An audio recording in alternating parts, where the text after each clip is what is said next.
9. Attila Ban. After failing to get into the college of his choice in Budapest in 2011, 20-year-old Tibor Vas moved to London to work at a hotel near Heathrow Airport. While there, he met and became good friends with co-workers Alice Adams, a 20-year-old performing arts student, and 31-year-old Attila Ban, who was also from Hungary. It's unclear whether Vas realized this, but Attila's interest in him surpassed friendship. Attila lived in one of the nicer employee apartments, and he invited his younger co-worker to live with him. In the meantime, he grew increasingly jealous of the close friendship between Vas and Alice Adams, even though the two were strictly platonic. Vas then applied to college in Budapest again and got accepted the second time around, which meant that he'd be leaving his job in London. One day, shortly before Vas was scheduled to return to Hungary, the three failed to show up for work. When their colleagues went to Attila's flat to check on them, they walked in on a horror scene. They found Alice stabbed to death in the living room. In a bedroom, they found Vas, who had also been stabbed naked and lifeless. Attila, however, was nowhere to be found. The scene was littered with alcohol bottles and evidence that the three had taken a party drug known as poppers, which are known for getting people in the mood.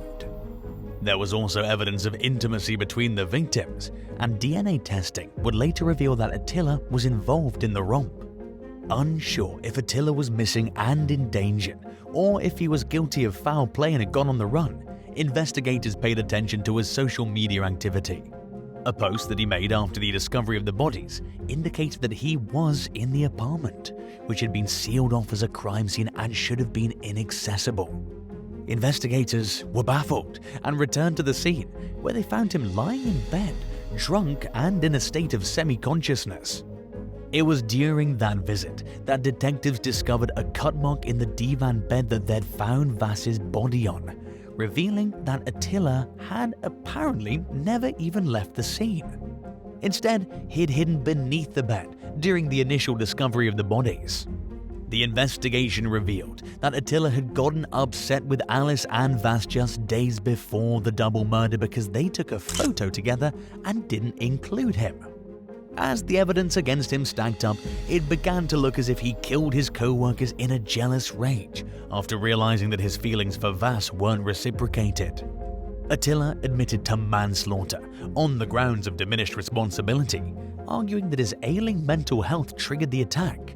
But the jury found him guilty of the murders, and he was sentenced to life in prison with a minimum of 26 years. 8. Lynn Hajny and Tommy Duyett. When 63-year-old tech entrepreneur John C. Igerta failed to show up for work one day in 2011, his employees knew something was very wrong. As a lifelong workaholic who never married or had children, Igerta's daily routine was like clockwork, so it was odd that he failed to let anyone know he wouldn't be in that day. An employee called the police, who reported to Igerta's home in Brookfield, Wisconsin. When nobody answered the door, officers gained entry through a window. The home was a hoarded mess of electrical supplies and radio equipment, initially making it difficult to tell if it had been ransacked. Responding officers also had a tough time finding Igerta and were actually about to leave when they spotted him in a sleeping bag on the garage floor. He'd been bound and beaten to death, and there was a plastic bag around his head. A closer look at Igerta's belongings revealed the presence of expensive and valuable equipment in his home, indicating that the murder wasn't the result of a burglary gone wrong, but rather an act of retribution. Phone records showed that Igerta's last conversation had taken place the night before with 48-year-old Lynn M. Hajny, a former employee he'd recently fired for insubordination. Shortly after discovering Igerta's body, police in Waukesha County were contacted by authorities in Washington County. Hajny has shown up at a relative's house with her boyfriend, Tommy V. Duyett, and confessed to having just killed someone. The pair planned to go on the run, but the relative contacted the police, who showed up at the home in time to take the couple into custody.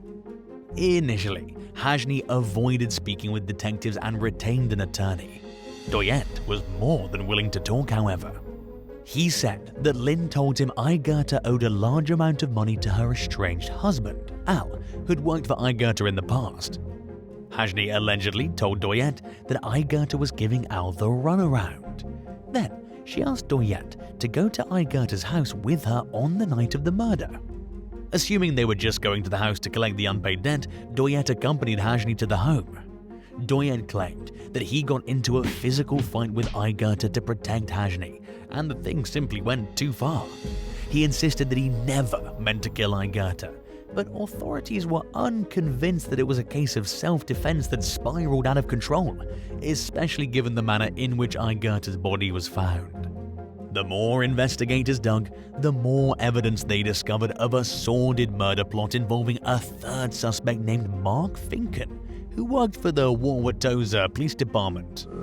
Phone records and emails showed that Finken was involved in the plot to kill Aigata, but he took his life after undergoing questioning. Investigators surmised that Finken had access to records about Aigata's finances and properties, and planned to help Hajni take over his assets after his murder. Tommy Doyet eventually admitted that he was a willing party in the plot. Long story short, Lynn Hajni was jealous of Aigata's financial success and wanted a piece of the pie. Doyet was convicted of first-degree intentional homicide and was sentenced to 30 years in prison, followed by 20 years of post-release supervision. Lynn Hajni entered an offered plea to felony murder, which meant that she maintained her innocence but admitted that the prosecution likely had enough evidence to convict her.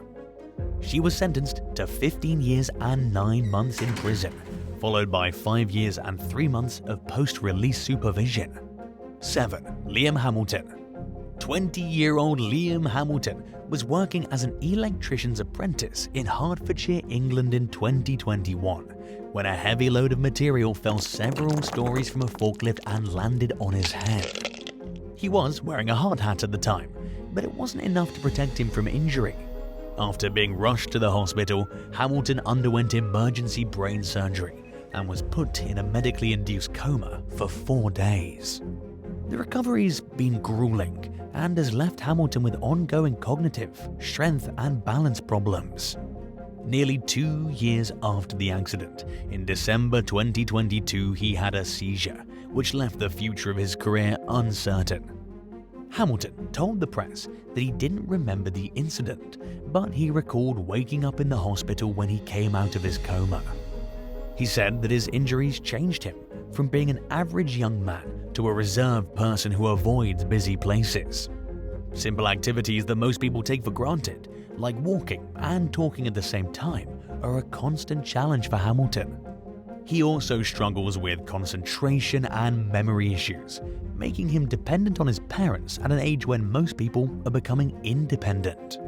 Investigation found Hamilton's former employer in violation of multiple safety rules, including the requirement to mark an exclusion zone to prevent workers from walking into an area where things could fall.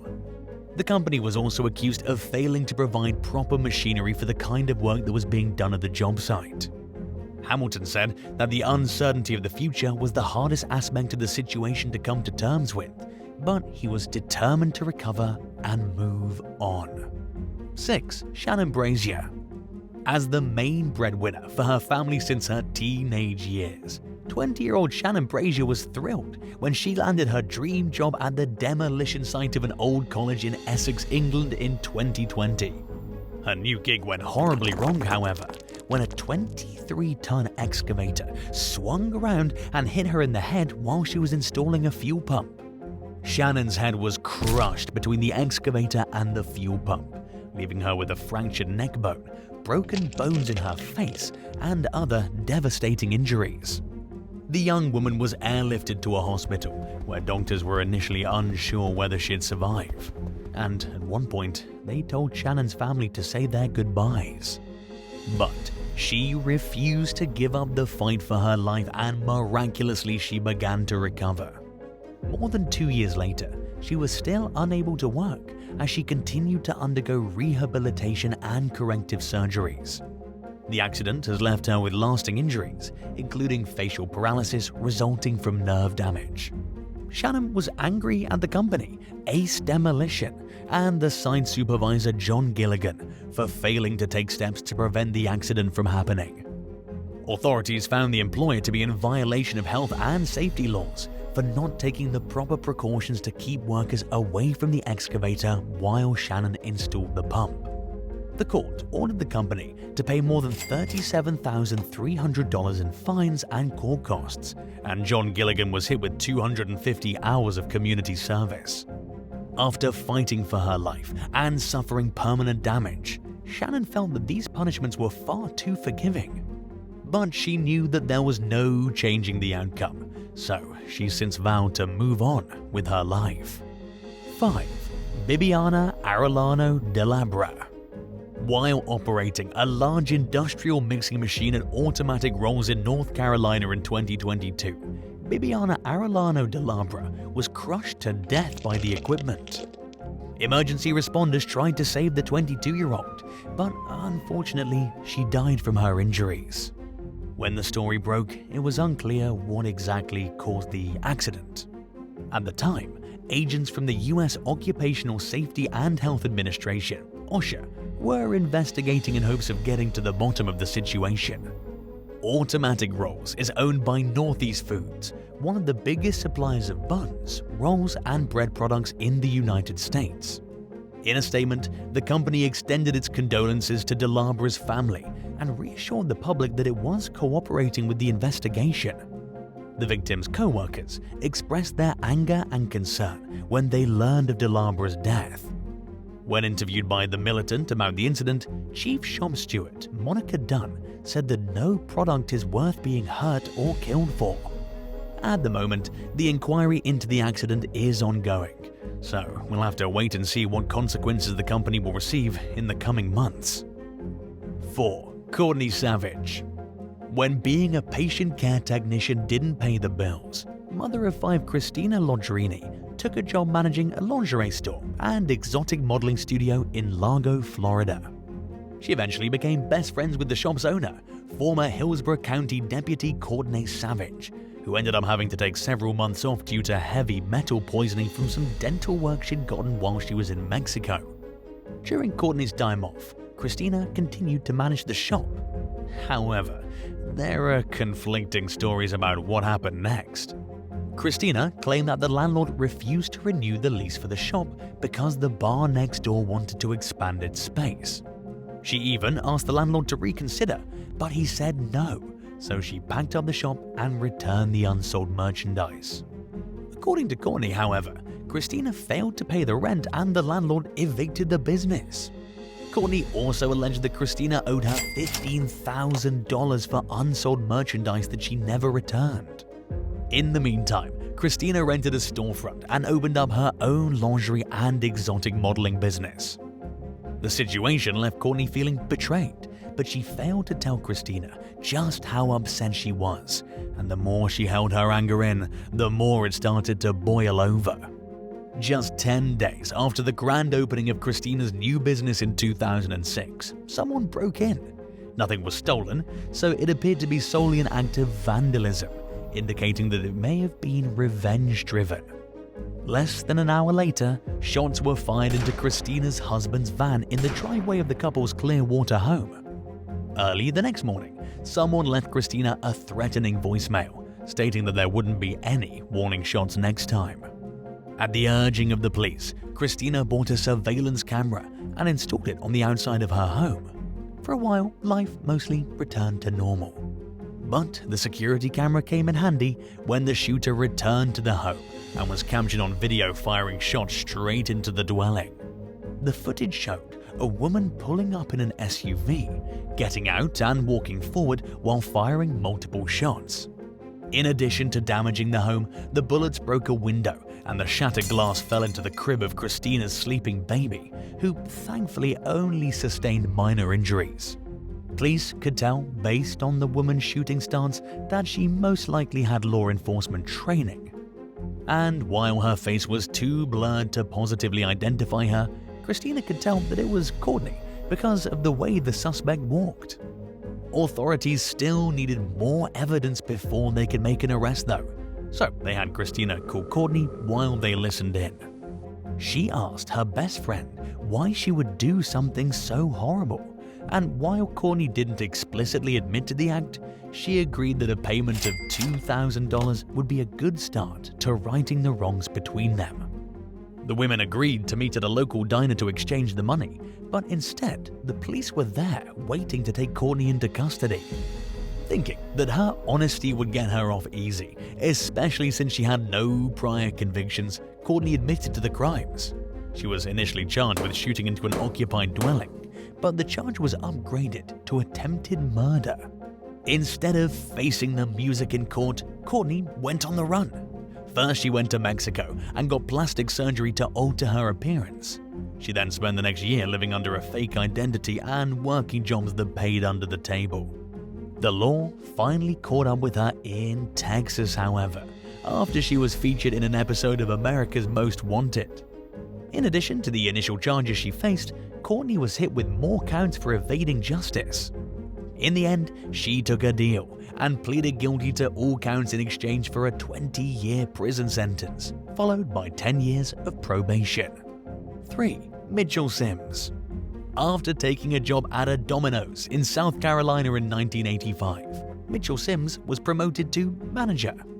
But he had a falling out with his boss and quit when part of his bonus was withheld from him. Later that year, he took a job as a delivery driver at another Domino's franchise in Hanahan, but he still held a grudge against his previous boss for the disagreement that led him to quitting. So he decided to take out his frustrations on people who had nothing to do with it. Sims entered his workplace one night and gunned down 2 co-workers, execution style. Christopher Zur died at the scene, and the other victim, Gary Melk, survived long enough to get to the police station and implicate Sims, despite being shot in the head and neck 4 times. Unfortunately though, he died from his injuries several days later. In the meantime, Sims fled to Glendale, California with his girlfriend Ruby Paget. One night, they ordered a Domino's pizza to the motel room where they were hiding out with sinister intentions. They tied up John Harrigan, the delivery man, when he arrived, and then drowned him in the bathtub. The couple stole Harrigan's truck and drove to the nearby Domino's restaurant he worked out of. While there, Sims and Paget tied up the 2 employees on duty inside the walk-in cooler, in a manner that required them to stand on their tiptoes to avoid hanging themselves. Authorities caught up with the couple in Las Vegas. Paget was sentenced to life in prison for her role in the crimes, and Sims was tried in both South Carolina and California and was found guilty in both cases. He was sentenced to death in California, but continues to languish on death row amid a pause in executions in the state, despite having exhausted all his appeals. 2. Rafael Apolinar. Looking to avoid the gang lifestyle that was prevalent in the neighborhood he grew up in, James Blanco took a job at a mattress factory in Fresno, California. The work was unglamorous, hot, and physically demanding, but he stuck with it and quickly rose through the ranks, eventually becoming the manager of the entire plant. Blanco used his position to give opportunities to young people from his community who were also seeking to avoid falling into a life of crime. One of those individuals was Rafael Apolinar, a known local gang member with a checkered past. Believing he could help turn Apolinar into a productive member of society, Blanco gave him a job. Apolinar had issues with authority and struggled to get along with co-workers, but Blanco tried not to give up on him. He moved Apolinar to various departments, hoping to find the right fit for him, until it became clear that the young man couldn't play well enough with others to be successful at the job. When Apolinar got into a physical fight with a co-worker, it was the last straw. Realizing he could no longer realistically keep giving Apolinar second chances, Blanco fired him. Apolinar supposedly found an even better paying job as a furniture delivery man, but he clung tight to his grudge against Blanco for firing him. He felt disrespected, and he thought Blanco was full of himself due to his success. So, one night in 2011, around 6 months after Apolinar was fired, Blanco was shot in the head while taking a shower. Someone had stood at the window of the bathroom and fired the bullet from outside. Earlier that evening, Apolinar had confronted Blanco's brother, Harvey. He made it clear that he was still upset over losing his job and threatened to go tell Blanco to his face. Harvey figured Apolinar was just drunk and blowing off steam, but in hindsight, he couldn't think of anyone else who might have wanted to kill his brother. Witness descriptions of the shooter's vehicle matched Apolinar's truck. Apolinar initially denied involvement in the murder. By then, a friend of his and a fellow gang member, known only as AM, had admitted to being at the scene when the crime took place. AM implicated Apolinar as the shooter, but the scorned employee tried pointing the finger at AM, claiming that his buddy was upset at Blanco for not giving him a job. According to Apolinar, he planned the shooting, but just wanted to scare Blanco and changed his mind at the last minute, at which point AM decided to carry out the crime. Prosecutors were certain enough that Apolinar was the killer to try him for murder. And although their star witness AM never showed up to testify, the evidence was compelling enough for a jury to convict Apolinar of first-degree murder. As a result, he was sentenced to 25 years to life in prison. 1. Steve Silver. 29-year-old barber Steve Silver was giving someone a haircut at a barbershop in Boston, Massachusetts one day in 2021 when he slipped on a wet floor and fell with a pair of 6.5-inch shears in his hand. He later told the New York Post that the scissors were around his finger and pointed inward toward his arm. Silver broke his fall with his hands, causing the blades to plunge into his chest. Blood spewed from the wound as Silver applied pressure to it with help from 2 co-workers and his customer. He was then rushed to the hospital, where doctors performed emergency open-heart surgery after discovering that the scissors had pierced an artery, narrowly missing his heart. After undergoing the operation and having his chest stapled up, Silver was released from the hospital in stable condition, but would require several weeks of bed rest before he was well enough to return to normal life. Unfortunately, the accident required him to cancel an upcoming getaway with his girlfriend. But all things considered, the outcome could have been much worse. Silver told the Post that he felt lucky, but also that he felt like a klutz. In a true display of dedication to his professionalism, he called the customer he was helping when he got hurt to make sure their haircut was finished. If a co-worker was stalking and harassing you and management wouldn't do anything about it, would you quit and look for another job, or assert your right to a safe workplace and continue fighting to get your complaints taken seriously? Let us know in the comments below. And if you haven't already, subscribe to the channel. Thanks for watching, and we'll see you in the next one. Bye.